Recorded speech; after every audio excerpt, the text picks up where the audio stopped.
Hello everyone, welcome back to our cultural study series. ये video हमारी cultural studies का 8th lecture होने वाला है एंड हम लोग इससे पहले कई इंपॉर्टेंट पॉइंट्स और कई सारे important writers along with their questions को कवर कर चुके हैं और धीरे धीरे अब कल्चरल स्टडीज के एंड तक पहुंचने वाले हैं। हमारा आज का वीडियो है on the writer who is known as Marshall McLuhan. Now इनको बताने से पहले I want to tell you something कि अगर आपने स्टुअर्ट हॉल वाली वीडियो देखी होगी, विच आई एम श्योर आपने जरूर देखी होगी, उसमें हमने देखा कि जो स्टुअर्ट हॉल थे, he was a proponent of your television and reception theory.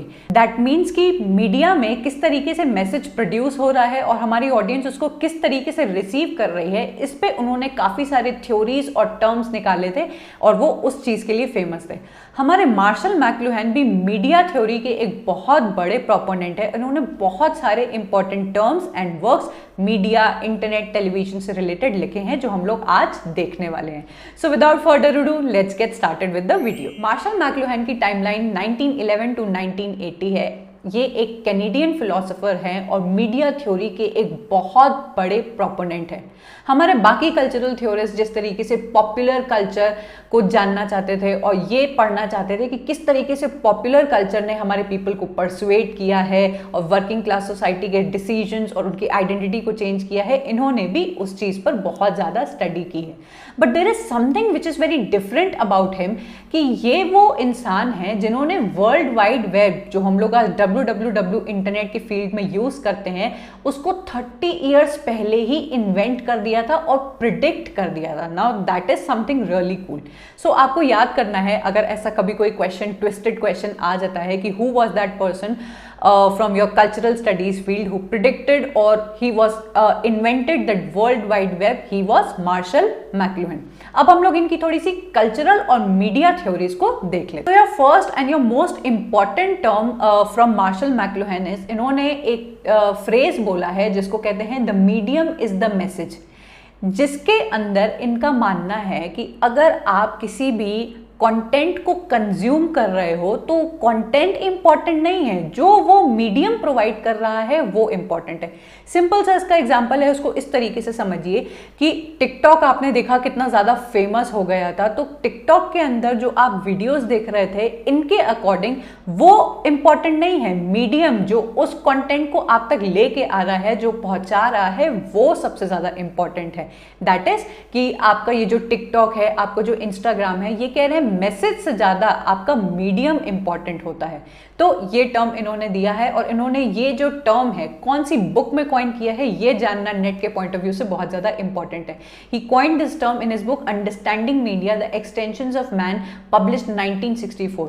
इस बुक को अपने नोट्स में लिख लीजिए, अगर आपने नोट्स बना लिए हैं तो अपडेट करिए। ये इनकी सबसे इंपॉर्टेंट बुक है और इस बुक के अंदर इन्होंने और भी 2-3 टर्म्स को कॉइन किया है जो हम लोग आगे देखने वाले हैं। आई होप आपका ये जो टॉपिक है वो क्लियर है। McLuhan says, indeed it is only too typical that the content of any medium blinds us। हम लोग को रील्स, हम लोग को ये शॉर्ट वीडियोस ब्लाइंड तो करते हैं, लेकिन blinds us to the character of the medium. हम लोग ये भूल जाते हैं कि हम लोग को ये जो कंटेंट है वो मिल कहाँ से रहा है, ये आपको उस मेन मीडियम के थ्रू मिल रहा है, चाहे आपका टिकटॉक हो, चाहे आपका इंस्टाग्राम हो। इनके अकॉर्डिंग किसी भी कंटेंट को कंज्यूम करने वाला कंटेंट इंपॉर्टेंट नहीं है, बल्कि जो हम लोग को प्रोवाइड कर रहा है वो मेन पावर में है और वो आपको एक तरीके से कंट्रोल कर रहा है। Okay, so let's take a look at his another point. अब इन्होंने 2 टाइप के मीडिया की बात की है, एक हॉट मीडिया और एक कूल मीडिया। आपने ये टर्म्स कभी नहीं सुने होंगे। इनके अकॉर्डिंग जो मीडिया आपका ज़्यादा अटेंशन रिटेन करती है, आपका ज़्यादा ध्यान और समय घसीटती है, उसको कहते हैं हम लोग हॉट मीडिया, जिससे कोई भी ऑडियंस जो बहुत ज़्यादा मूव हो जाती है, अपना दिमाग खो बैठती है और बिल्कुल उसमें खो जाती है। ओके, सो इनके अकॉर्डिंग कोई भी जो मूवी है वो आपका एक हॉट मीडिया है, क्योंकि वो क्या है, वो एक high definition demanding viewers attention एक थिंग है। आप कोई भी मूवी देखते हो तो आप देखिए कि वो स्टोरी इस तरीके से आपको कैरिड अवे कर लेती है कि आप पूरी तरीके से उसमें खो जाते हो। सो मार्शल मैक्लूहन के अकॉर्डिंग कोई भी मीडिया ऐसा जो आपको अपनी तरफ आकर्षित करता है और बांध लेता है, उसको कहते हैं हम लोग हॉट मीडिया। वेयर एज उसके कंपैरिजन में अगर आप एक न्यूज़पेपर पढ़ते हो तो वो आपका इतना ध्यान नहीं घसीटता है। कोई भी एक जर्नल लिखा हुआ है, कोई आर्टिकल लिखा हुआ है, वो आपका इतना ध्यान नहीं घसीटता है, या फिर अगर अटेंशन आपका लेता भी है तो वो कुछ टाइम के बाद आप उसको शिफ्ट कर लेते हो, आपको एज सच कोई फर्क नहीं पड़ता। लेकिन मूवी की छाप आपके मन में, आपके सोल में, आपके आइडियाज में जरूर पड़ जाती है। तो इन्होंने यही एक डिफरेंस बताया है, hot media and cool media. आपको ये कॉन्सेप्ट पता होना चाहिए। कभी कभी मैच द फॉलोइंग में भी सिर्फ ये टर्म दिया होता है और राइटर दिया होता है, आप बहुत अच्छे से पहचान जाएंगे। One thing that is important कि इन्होंने ये जो टर्म है अगेन अपनी इस ही बुक में दिया हुआ है, जिसका नाम है आपका understanding media the extension of man. अब ये जो इन्होंने एक्सटेंशन ऑफ मैन की बात की है, ये इनका तीसरा बहुत इंपॉर्टेंट टर्म है। इस टर्म में इन्होंने बताया है कि इन्होंने कहा है, एक लाइन बोली है कि all media is an extension, ये यहाँ पर लिखा हुआ है, all media is an extension of human faculty. और ये जो इन्होंने समझाया है बिल्कुल मेरे तरीके से समझाया है, as I give you related examples of everything. इन्होंने भी बोला है कि जितनी भी मीडिया है वो हम इंसान का ही एक एक्सटेंशन है, और ये पॉइंट इन्होंने समझाया है by giving the Greek myth of Narcissus. अगर आपको इस मिथ के बारे में पता होगा तो आपको ये पता होगा कि नार्सिसस आपका एक यंग मैन था जो पानी में अपनी ही रिफ्लेक्शन को देख के, अपनी ही एक्सटेंशन को देख के उससे प्यार कर बैठता है, अंत में उसकी मौत भी हो जाती है। तो इन्होंने बताया है कि मीडिया, आज की डेट का जो मीडिया है वो इंसान का ही एक एक्सटेंशन है। आप अपने सुंदर सुंदर रील्स बनाते हो और आप उसको बार बार देखते हो और उसको ही देख के उसमें खो जाते हो, पॉपुलर होने की कोशिश करते हो, और वो आपका कितना अटेंशन खींचती है। एक तरीके से वो रील जो आपने बनाई है, आपने जो अभिनय किया है, जो एक्टिंग स्किल्स आपने दिखाई हैं, वो आपका ही तो एक्सटेंशन है। तो इन्होंने कहा है कि मीडिया हम लोग को इस तरीके से ब्लाइंड कर देती है कि हम लोग अपनी ही इमेज से प्यार करने लगते हैं और उसमें खो जाते हैं। तो ये एक परफेक्ट एग्जाम्पल है आपका नार्सिसस के मिथ का। इन्होंने बोला है नार्सिसस का लेटेंट मीनिंग जो होता है वो होता है नंब हो जाना, या फिर एक तरीके से एकदम मंत्र मुग्ध जो कहते हैं वो हो जाना।